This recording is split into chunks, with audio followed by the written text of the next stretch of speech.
This is Theory and Applications of Organizational Communication, and today we're going to discuss organizational change. What is organizational change?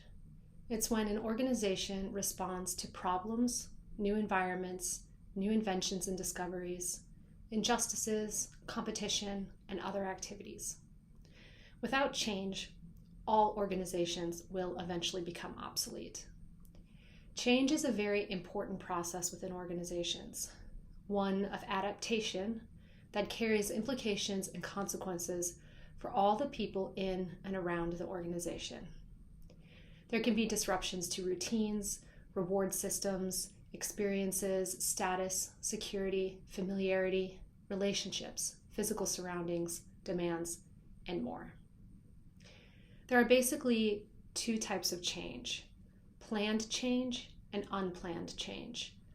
Unplanned change generally happens due to uncontrollable forces, such as a catastrophe, but also due to changes in demographics, in interests, changes in skills, cultural acceptance, etc.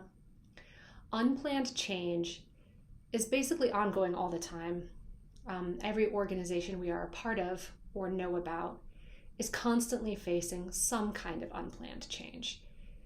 It's generally a part of the human experience, just staring down the barrel of unexpected change at all times, generally failing to predict at least several things that the future has in store for us and our organizations.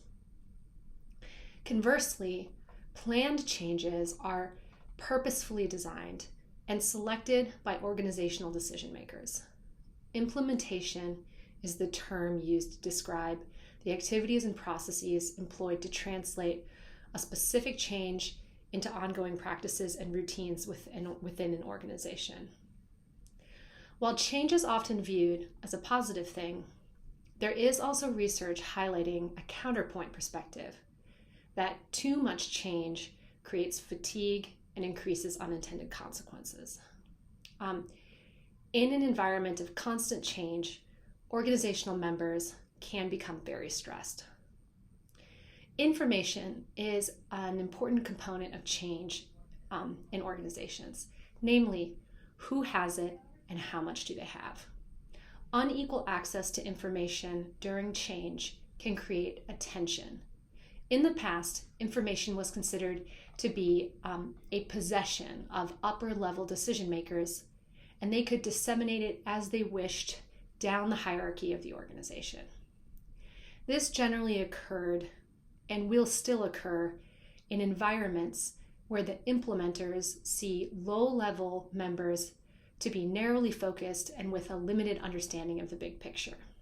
However, trustworthiness, information sharing, and participation may actually reduce an unhealthy uncertainty state. Having said that, too much information, contradictory information, or information that is indecipherable and difficult to comprehend may add to uncertainty. Another part of coping with information and uncertainty during change is the way change is framed by the members. Frames are a structured way of interpreting a situation. It can help highlight certain aspects of a process or goal and downplay others. Basically, framing is how people interpret the change, answering questions such as, what does this mean? And why is this happening? People respond differently to change. There are many different descriptions of responses by members of organizations to change, such as readiness, resistance, withdrawal, cynicism, commitment, openness, acceptance, support, coping, and adjustment. Organizational change is a complex and unavoidable process, one that we will all be a part of multiple times in many different organizational areas of our lives.